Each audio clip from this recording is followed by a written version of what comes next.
ഇവിടെ മസാജിങ്ങിന് ഇപ്പോൾ എൻ്റെ അമ്മ വർക്ക് ചെയ്യുന്നുണ്ട്. സോ അമ്മയ്ക്ക് അതിൻ്റെതായ സ്ട്രെസ്സും അതുള്ളതുണ്ട്. അതുകൊണ്ട് അമ്മ സലൂണിലായാലും സ്പാ സെൻ്ററിലായാലും പോകുന്നുണ്ട്. ബിക്കോസ് അതൊരു നല്ല സംഭവമാണ്. ബിക്കോസ് നമ്മുടെ ബ്ലഡ് സർക്കുലേഷൻസ് നല്ലതായിട്ട് ഫ്ലോ ചെയ്യുന്നുണ്ട്. ഇറ്റ്സ് ഗുഡ് ഫോർ ഹെൽത്ത് തന്നെ.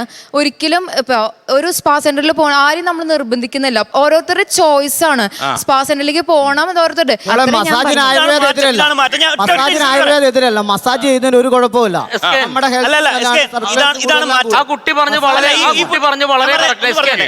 പറഞ്ഞാണ് മാറ്റം. 2010-11 സമയത്ത് കോഴിക്കോട് ഒരു ഹോട്ടലിൽ ചെന്നിട്ട് ആളുകൾ ബഹളം ഉണ്ടാക്കി. അവിടെ ആൺകുട്ടിയും പെണ്ണും ഒന്നിച്ചിരിക്കുന്നു. അതാണ് വിഷയം. അതിനെ തുടർന്ന് കേരളത്തിൽ വലിയ പ്രശ്നങ്ങളുണ്ടായി. അതൊരു 15 വർഷം മുമ്പുള്ള സംഭവമാണ്. ഇന്ന് എവിടെയെങ്കിലും അങ്ങനെ സംഭവം നടക്കുന്നുണ്ടോ? ഇതൊരു തലമുറയുടെ മാറ്റമാണ്. കൾച്ചറൽ ചേഞ്ച് ആണ്. ആ ചേഞ്ച് ആണ് ഇവർ പറയുന്നത്. ആ ചേഞ്ച് മനസ്സിലാക്കാൻ ബുദ്ധിമുട്ടുണ്ട്. കാരണം നമ്മൾ ജീവിച്ച് വളരാത്ത കാലമാണല്ലോ, നമ്മൾ ശീലിക്കാത്ത കാലമാണ്. ആ വ്യത്യാസമേ ഇവിടെ ഉള്ളൂ, അല്ലാത്ത നിയമവിരുദ്ധം ഇല്ല. രണ്ടാമത്തെ കാര്യം, ഇവിടെ ബ്യൂട്ടി പാർലറിനെ കുറിച്ച് പറഞ്ഞപ്പോൾ തന്നെ ഉണ്ടാവുന്ന ഇമേജുകളെ പറഞ്ഞു. ഒരു ഒറ്റ റെയ്ഡ് ഉണ്ടായാൽ അവർക്കുണ്ടാവുന്ന ബുദ്ധിമുട്ട്, അവരുടെ വീട്ടിലുണ്ടാവുന്ന ബുദ്ധിമുട്ട്. അപ്പം നമ്മൾ ഒരു ഇൻസിഡന്റ് ഉണ്ടായാൽ ആ ഇൻസിഡന്റിനെ കൊണ്ട് നമ്മളൊരു വലിയ വാർത്തകൾ സൃഷ്ടിക്കുമ്പോൾ, ഒരു ചർച്ച നടക്കുമ്പോൾ ഉള്ള ഒരു ഇഷ്യൂ എന്ന് പറഞ്ഞു കഴിഞ്ഞാൽ സ്വാഭാവികമായിട്ട് ആ ബിസിനസിനെ ബാധിക്കുക. നമ്മൾ കേരളത്തെക്കുറിച്ചുള്ള നമ്മുടെ നെഗറ്റീവായിട്ട് പറയുന്ന ഒരു കാര്യം എന്താ? വരവേൽപ്പുന്ന സിനിമ തൊട്ടുള്ള പ്രശ്നം നമ്മുടെ നാട്ടിൽ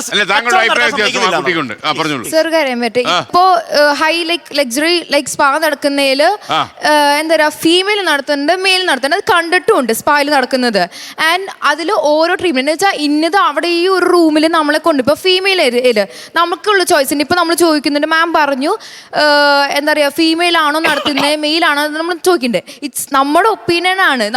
നമ്മളോൺ ചോയ്സും കൊണ്ടാണ് അവിടെ പോയി ഇതൊക്കെ ചെയ്യുന്നത്. ആരും നിർബന്ധിക്കുകയോ ആരും ചെയ്യുന്നില്ല. ഇഷ്ടമുണ്ടെങ്കിൽ പോയാൽ മതി. ആരും നിർബന്ധിക്കുന്നില്ലല്ലോ ഈ സംഭവത്തിന് പോകാനായിട്ട്. മോളെ, സദാചാര സങ്കല്പങ്ങൾക്ക് മാറ്റങ്ങൾ സംഭവിച്ചിട്ടുണ്ട് കേരളത്തിൽ. പഴയ കാലമല്ല, ഇപ്പം മാറിയിട്ടുണ്ട്. പായിൽ പോവേണ്ട കാര്യമില്ല. പായിൽ പോയ സുഹൃത്തുക്കളുടെ അല്ലെങ്കിൽ അതുമായി ബന്ധപ്പെട്ട ആളുകൾ പറഞ്ഞ അറിവ് നമ്മൾക്കുണ്ടായാൽ മതി. ഈ സ്പായിൽ നടക്കുന്ന പ്രക്രിയകൾ ക്രോസ് മസാജിങ് എല്ലാ സ്പായും അങ്ങനെയാണെന്ന് പറഞ്ഞു വെക്കാൻ പാടില്ല.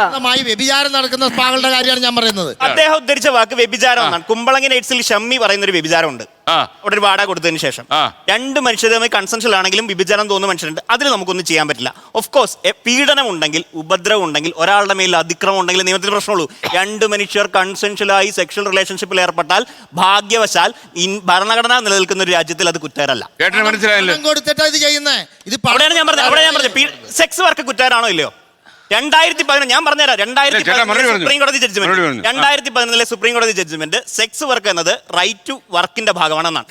ഞാൻ പറയുന്നത് ഇത് നിർബന്ധിച്ച ഒരാളെ ചെയ്യിക്കുന്നതാണ്. അദ്ദേഹം തന്നെ ആദ്യം പറഞ്ഞത് നിർബന്ധിച്ച ഒരാൾ ചെയ്യുന്നത് ക്രിമിനൽ കുറ്റമാണെന്നുള്ളൂ, അല്ലാത്ത കുറ്റകരമല്ല. ബ്രോതൽ നടത്തുന്ന കുറ്റകരമാണ്. പക്ഷെ സെക്സ് വർക്ക് ചെയ്യുന്ന ഒരാൾ സെക്സ് വർക്ക് അല്ലല്ലോ. ഇത് സ്പായുടെ പേരിൽ തിരുമല എന്ന് പറഞ്ഞിട്ട് അവിടെ പണം കൊടുത്തിട്ട് ഇത്തരം കാര്യങ്ങൾ നടത്തുന്നതിനെ നോക്കൂ. അതിന് നമ്മുടെ തെളിവുകളില്ല. ലോകത്തെവിടെയായാലും ഏത് സമയത്തും 24 വാർത്തകളും ഓഗ്മെന്റഡ് റിയാലിറ്റി പാക്കേജുകളും എക്സ്പ്ലെയിനറുകളും വിശദമായി കാണാൻ ഞങ്ങളുടെ യൂട്യൂബ് ചാനൽ നിങ്ങൾക്ക് സബ്സ്ക്രൈബ് ചെയ്യാം.